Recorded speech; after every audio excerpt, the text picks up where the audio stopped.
విభిన్నంగా పదే పదే చెప్తున్నారు. బాపూజీ గారి నుంచి చదువుతుంటే నాకు జగన్మోహన్ రెడ్డి గారు నవ్వులు బాపూజీ. గెబియన్ ప్రస్తుతం వార్తల్లో ఎక్కువగా వినిపిస్తున్న పేరు. విజయవాడ వరదల నేపథ్యంలో కేంద్ర ప్రభుత్వ సహాయం కోరింది రాష్ట్ర ప్రభుత్వం. బుడమేరు గండిని పూడ్చడానికి ఆర్మీని రంగంలోకి దింపింది కేంద్ర ప్రభుత్వం. ఆర్మీ ఈ గెబియన్ కేజెస్ తోటి ఈ గండ్లను పూడ్చడం ఈజీ అని, చాలా త్వరితగతిన అయిపోతాయని తెలిపింది. అసలు ఏంటి గెబియన్స్, ఎక్కడి నుంచి వచ్చాయి, వీటిని ఎలా వాడతారు, ఎందుకు వాడతారు తెలుసుకుందాం. గెబియన్స్ అనేది నథింగ్ బట్ ఒక బిగ్ సైజ్ పంజరం అని చెప్పొచ్చు. ఒక ఇనుప మెష్తో కూడుకున్న ఒక పెద్ద పంజరం. దీన్ని రాళ్ళు, కాంక్రీట్ ఇలా పూడ్చాల్సిన గండ్లను బట్టి, ప్రదేశాన్ని బట్టి దాని ఫిల్లింగ్ అనేది ఉంటుంది.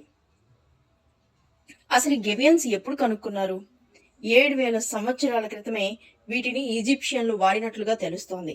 అప్పట్లో వాళ్ళు నైలు నది నుంచి వచ్చే వరదల నుండి బయటపడడానికి రెల్లును ఉపయోగించి ఈ గెబియన్స్ బుట్టల్ని నేశారు. వాటిని చిన్న చిన్న రాళ్లతో నింపి దాన్ని నది వెంట ఉంచారు. తద్వారా వాళ్ళు నైలు నది వరదల నుంచి బయటపడ్డారు. అప్పటి నుంచి ఈ గెబియన్స్ ఎక్కువగా ఆఫ్రికా, అలాగే ఇథియోపియాలో వాడకంలోకి వచ్చాయి. ఇనిషియల్ స్టేజెస్లో ఈ గెబియన్స్ అనేవి వైర్తో అల్లారు. ఇవి రాళ్లతో నిండుంటాయి. వాళ్ళని బలోపేతం చేయడానికి వీటిని ఉపయోగిస్తారు. అలాగే ఎక్కడైతే ఈ వరదల వల్ల, వర్షాల వల్ల నేలకోత మరియు ల్యాండ్స్కేప్ స్థిరత్వం ఉంటుందో అలాంటి చోట వీటి ఇన్స్టాలేషన్ అనేది చాలా ఈజీగా ఉంటుంది. అలాగే తక్కువ ఖర్చుతో కూడా కూడుకొని ఉంటుంది. అలాగే గెబియన్స్ ని హెస్కో బురుజుగా, అలాగే గెబియన్లను ఎయిర్ క్రాఫ్ట్ రివెట్మెంట్స్, బ్లాస్ట్ గోడలు మరియు ఇలాంటి నిర్మాణాలుగా కూడా ఉపయోగిస్తారు. గెబియన్ ను తరచుగా హెస్కో బురుజుగా కూడా సూచిస్తారు. అసలు ఈ గెబియన్స్ ఎంతకాలం ఉంటాయి? ఈ గెబియన్ బుట్టలు అనేది వాటికి వాడే మెటీరియల్ మీద వాటి లైఫ్ షెల్ అనేది ఆధారపడి ఉంటుంది. బేసిక్గా అయితే 50 నుంచి 100 సంవత్సరాల వరకు కూడా ఈ గెబియన్ కేజెస్ అనేవి ఉంటాయి. గెబియన్లో ప్రధానంగా రాయి సరఫరా అనేది చాలా క్లిష్టం. మనం వాడే మెటీరియల్ని బట్టే ఈ గెబియన్ లైఫ్ షెల్ అనేది ఎక్కువ కాలం ఉంటుంది. ఇవి పర్యావరణానికి అనుకూలమా ప్రతికూలమా అంటే ఖచ్చితంగా గెబియన్ అనేది సహజ వనరులతో తయారు చేయబడతాయి కాబట్టి వీటిని పర్యావరణ అనుకూలంగానే ఉంటాయి. గెబియన్లు రాళ్లతో తయారు చేస్తారు. దీనికి ఖరీదైన నిర్మాణ సామాగ్రి అవసరం లేదు. ఎందుకంటే ఎక్కడ ఏ ఏ ప్రాంతంలో అయితే ఈ గెబియన్ షెల్ఫ్స్, అలాగే ఈ గెబియన్ కేజెస్ వాడాలనుకుంటున్నారో అక్కడ ఉండే రాళ్లను ఉపయోగిస్తే సరిపోతుంది. అసలు ఈ గెబియన్ వాల్యూమ్ ని ఎలా లెక్కిస్తారంటే క్యూబిక్ మీటర్లలో ఈ గెబియన్ వాల్యూమ్ అనేది ఉంటుంది. ఈ బాస్కెట్ యొక్క పొడవు, వెడల్పు మరియు దాని ఎత్తుని బట్టి ఉంటుంది. ప్రధానంగా ఈ గెబియన్స్ లో ఎలాంటి ప్రాబ్లమ్స్ వస్తాయంటే ఈ గెబియన్లకు వాడే ఏదైతే మెటీరియల్ ఉంటుందో అవి ఈ అధిక వేగంతో ప్రవాహాలు వచ్చినప్పుడు వాటి యొక్క బెడ్ లోడ్ కదలిక ద్వారా వాటిలో ఉన్న మెటీరియల్ గనక రాపిడికి గురయ్యి ఏదైనా అరిగిపోతే అప్పుడు మాత్రమే అవి తెగిపోయి అక్కడ నిలవడం కష్టం. కాబట్టి ఈ గెబియన్స్ అనేది అలాంటి టైంలో మాత్రమే ప్రాబ్లమేటిక్ అవుతుంది. మిగిలిందంతా కూడా న్యాచురల్ గా ఉంటుంది కాబట్టి దానికి వాడే మెష్, అలాగే యూజ్ చేసే రా మెటీరియల్ అంతా కూడా ప్రాపర్ గా ఉంటే అది 100 సంవత్సరాల వరకు కూడా మనే అవకాశం ఉంటుంది.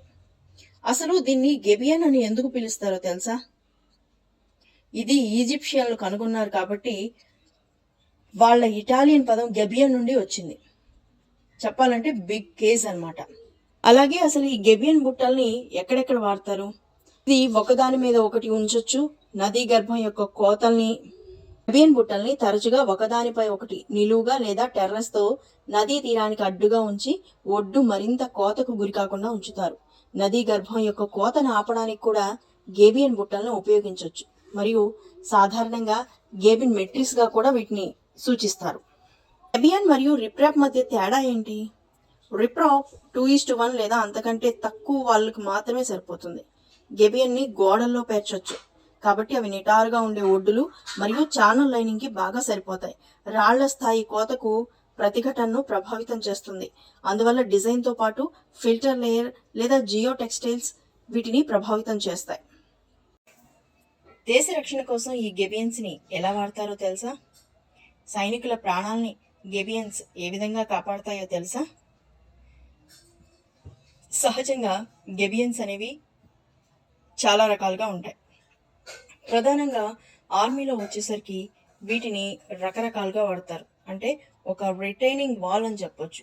ఎలాగైతే కృష్ణా నది కనుక వచ్చి వరదకు పొంగి పొర్లితే జనాల్ని కాపాడడానికి మనకి ఎలాగా ఒక రిటైనింగ్ వాల్ ఉందో, ఆర్మీలో కూడా అప్పటికప్పుడుగా వాళ్ళ ప్రాణాలను కాపాడుకోవడానికి ఇలాంటి రిటైనింగ్ వాల్స్ని నిర్మిస్తారు తెలుసా? ఎందుకంటే శత్రువు ఎదురుగా ఉన్నప్పుడు ఈ గెబియన్ కేజెస్ ద్వారా వాటిని ఫిల్ చేసి, అంటే అక్కడ ఏం దొరుకుతుంది మట్టి, రాయి ఇలాంటి వాటన్నింటినీ ఆ కేజెస్లో ఫిల్ చేసి వాటిని అడ్డుగోడగా పెట్టుకొని శత్రువుల మీద అటాక్ చేస్తూ తమ ప్రాణాలని రక్షించుకుంటారు.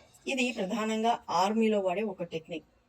అలాగే కొండ చర్యలు విరిగిపడకుండా పెద్ద పెద్ద చోటకి రాళ్ళు విరిగిపడి అడ్డంకులుగా మారినప్పుడు ఈ గెబియన్ కేజెస్ని వాడుతూ ఉంటారు.